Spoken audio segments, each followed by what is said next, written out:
Hello again everybody, welcome back to Dark Souls 3.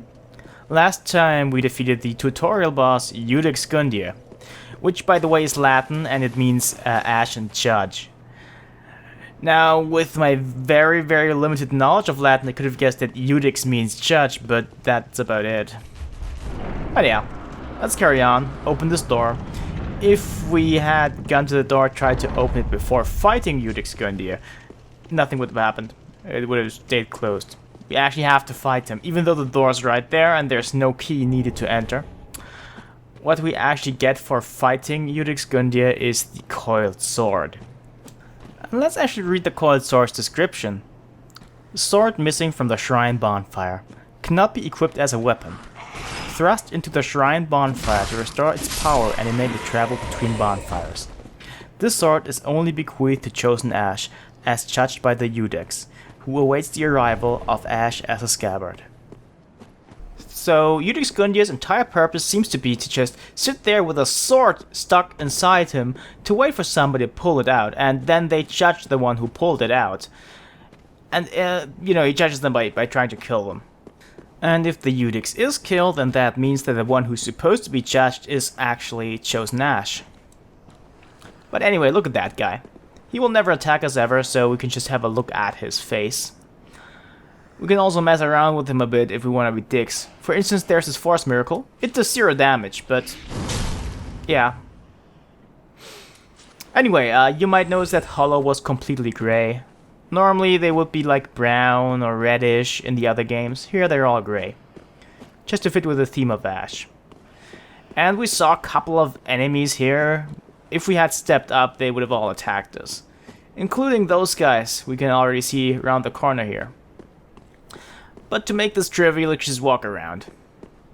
And miss a couple times. Yeah, as soon as we actually take care of those, there's no threat here anymore. Because those two on their own, they do nothing. Well, they do stuff, of course. But had we walked up there, those two would have just attacked from a range and made this encounter a bit more difficult than it needed to be. Now we could go inside that building right away, but first, of course, explore everything else.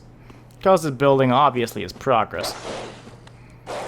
And of course, they brought back the dogs. Much like the Hollows, the dogs in this game aren't like red like in Dark Souls 1, they're grey. Everything's supposed to be made of ash, and check this out. This looks like Artorias' greatsword. Now, this isn't Artorias' grave, because we've seen that in Dark Souls 1, but it's not just a cute little reference, because this is a Souls game, and of course everything is in some way significant. And no, still not going in there, though we could saw a brief glimpse of it. Now, these enemies up there will not actually attack you as far as I know.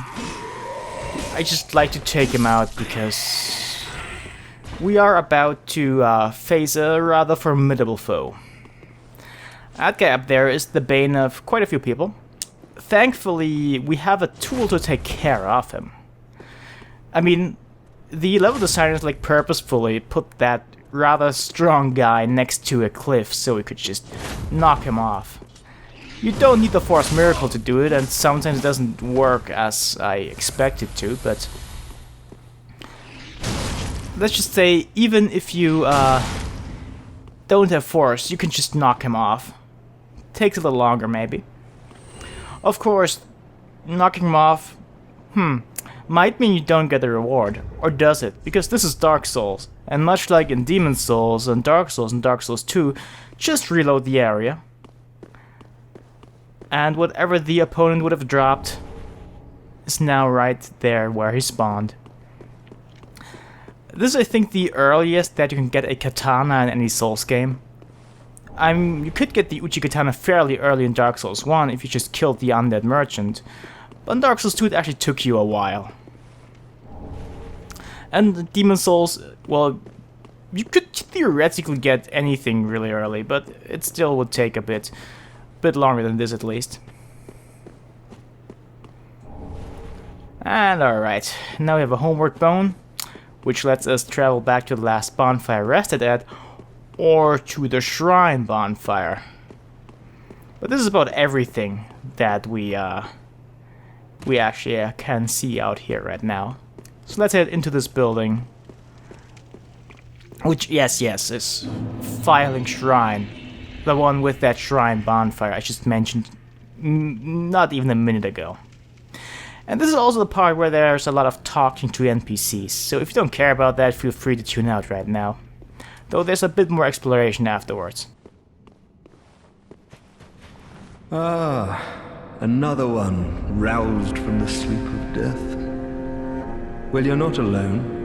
We unkindled are worthless. Can't even die right. Gives me conniptions. And they'd have us seek the lords of cinder and return them to their moulding thrones. But we're talking true legends, with the metal to link the fire. We're not fit to lick their boots. Don't you think? This guy is called Hawkwood, and is this game's version of the crestfallen warrior. Basically the guy who just sits around the hub all depressed. And this is the gesture we get from it. It's a new addition to Dark Souls 3, where we get gestures that linger a bit. I mean, Bloodborne also had those, but yeah. No, Dark Souls has them as well, and they're very welcome. Welcome to the bonfire, unkindled one. I'm a firekeeper. I tend to the flame, and tend to thee. The lords have left their thrones, and must be delivered to them. To this end I am at thy side. Ashen One, to be unkindled is to be a vessel for souls. Sovereignless souls will become thy strength. I will show thee how. Ashen One, bring me souls plucked from their vessels. Very well. Then touch the darkness within me. Take nourishment from these sovereignless souls. The Firekeeper here is pretty much the Maiden in Black from Demon's Souls. She has the exact same function. She says very similar things about souls withdrawn from their vessels. Like, it's worded a bit different here, but even during the leveling up, she will still kind of chant her mantra. Though it's barely audible right now because I'm talking over it. Nothing too special though, so don't worry about it. As far as leveling up goes, even though I want to go with Faith eventually, early on it's much better to just invest a bit in stats that allows to wield better weapons, like strength and dexterity. So let's go with that for now. Farewell, Ashen One. May the flames guide thee. Now, after talking to the Demon's Souls reference, right ahead of us, there is a character that looks very much like she could be out of Dark Souls 2. A pleasure to make thine acquaintance, Ashen One. I am but a humble handmaid of the shrine. Weapons, armor, trinkets, and spells. I've lots of little things to ease the burden of a weary traveler. And yes, I'm undead too, but not so charitable as to give my goods away. Ashen One, fetch souls and bring them to me. As is thy wont, no?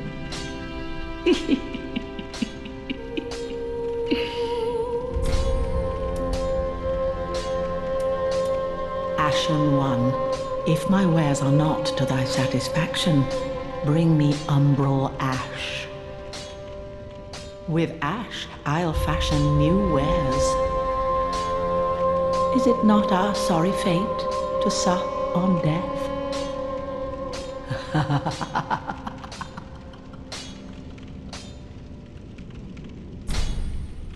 Knowest thou of that soppy gossip?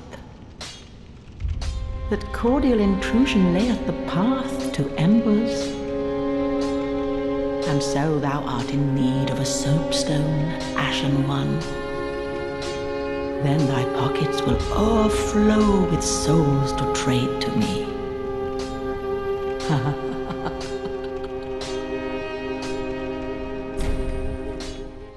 So the Shrine Handmaid here looks a little bit like the 3 Firekeepers from the beginning of Dark Souls 2. She fulfills a completely different function though. She's a merchant here. We can also sell items. What's really nice is that we can sell our soul pickups, which we could also use, but we get the same amount of souls for just, selling them, which is usually faster. I recommend you get the torch, and the Shrine Handmaid really wants us to get the White Sign soapstone, so let's also get that. The torch will be needing less for actually lighting up areas, but instead it also has a different purpose we will learn more about later. Let's also get some fire bombs, because we will no doubt find some more enemies weak to fire. Ashen One, be sure to bring more souls.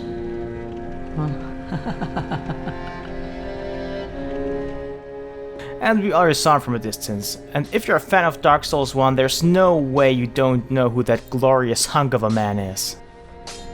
Well, a newcomer, I see.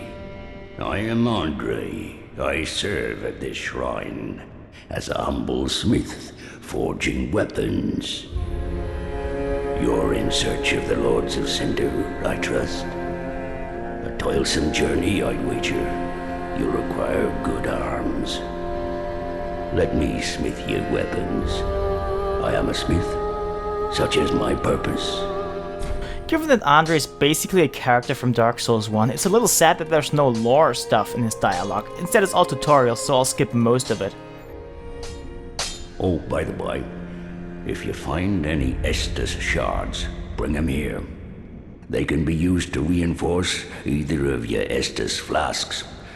Without those flasks, you'd want for life or focus. And they'll always stay with you. Why not treat them well? Huh?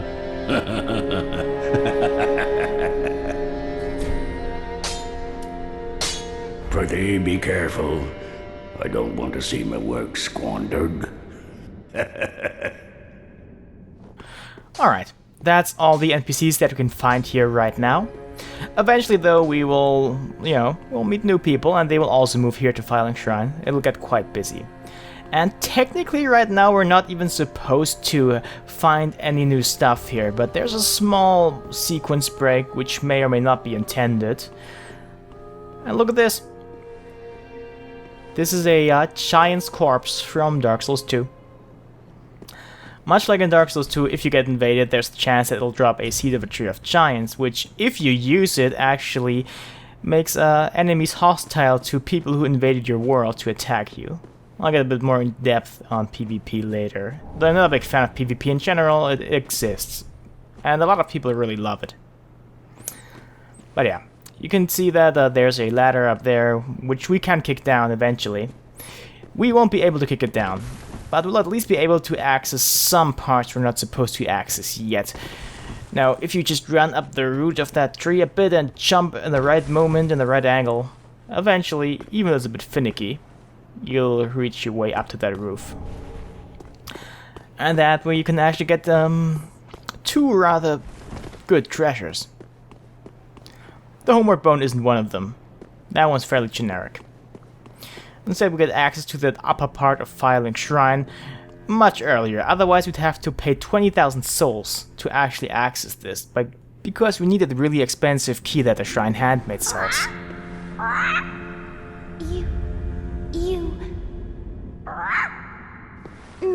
Me, pickle pea. Me, bumperum. And we also get earlier access to the item trade crow of the game. Now, the way this works is basically that you drop an item from your inventory, and in return, if it's the correct item, you'll get something back.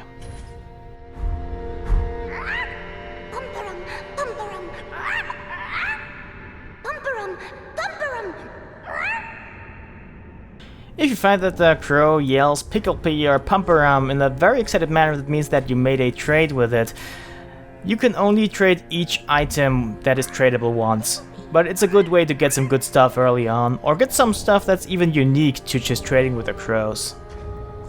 And we picked an Estus flask shop, by the way, which is the first good treasure. Now you might say, okay, I said there's gonna be a second, but where is it? There's nothing in this room here. Well, there is a small trick. Just try to guess for a while what it could be.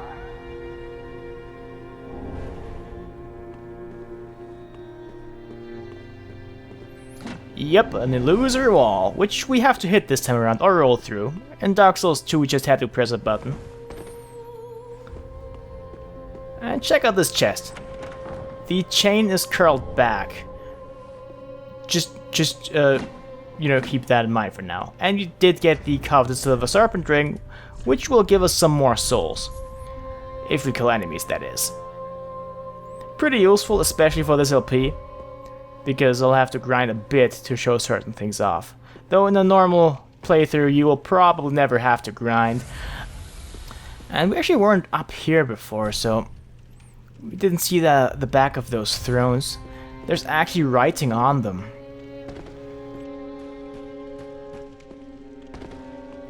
That one's at Lothric. This says Abyss Watchers. And we also see a couple swords that look like Artorias' greatsword leaning on it. And the Arm of the Giant. Giant throne for what I presume is a giant man. Or that literal giant. Let's also check out these other two thrones that we see on the other side. And did I see that right? There is a guy on one of those thrones. He's there from the beginning, yes, but in my first playthrough I actually beat a couple bosses before I actually found him. And yep, this is Aldrich's throne. Those are the guys that were mentioned in the intro cinematic. This guy wasn't mentioned, but yeah, let's just talk to him. We could talk to him from up here, but since this is our first meeting, let's just maintain some eye contact, okay? O thou unkindled, and a seeker of lords. I am Ludleth of Corland. Look not in bewilderment as I say. I linked the fire long ago, becoming the lord of Cinder. If substantiation be thy want, set thine eyes upon my charred course. This sad cadaver, no need to be coy. Have a closer look. Knowest thou of our purpose? 5 thrones will take 5 lords as kindling for the linking of the fire. The fast fading flame must be licked to preserve this world. A reenactment of the first linking of the fire. So it is, I became a lord of Cinder. I may be but small, but I will die a Colossus. Knowest thou of Now, do not be away over long. Alright now, that's all the NPCs for now though. Seriously. So let's just, as the description of the item tells us, put a coiled sword right here into the shrine bonfire to actually turn it into a bonfire. Because that sword is actually in every bonfire ever, and it has been since Dark Souls 1. Let's just sit here and rest for a bit. And I'll see you next time. Oh, hold on. We forgot something. We did get an Estus shard. And Andre told us to bring him Estus shards, so he can strengthen our Estus flasks. This is actually something that you should always do as soon as you find an Estus shard. Because I've forgotten, and then I had fewer Estus flasks. So let's just give our Estus shard to Andre right away. Well met. 'Tis good to see ye in good health. What needs smithing this day? Now the nice thing is that once you've given him your Estus flask shard, you can also change how much Estus you want to have for, you know, each flask. I'll just keep one for the Ashen Estus flask shard for now, because Just having a bit of MP or rather focus is nice. Plus we get 2 heals out of 1 blue flask by this point. Anyway now it's time to rest. See ya next time when we explore the first actual gameplay area.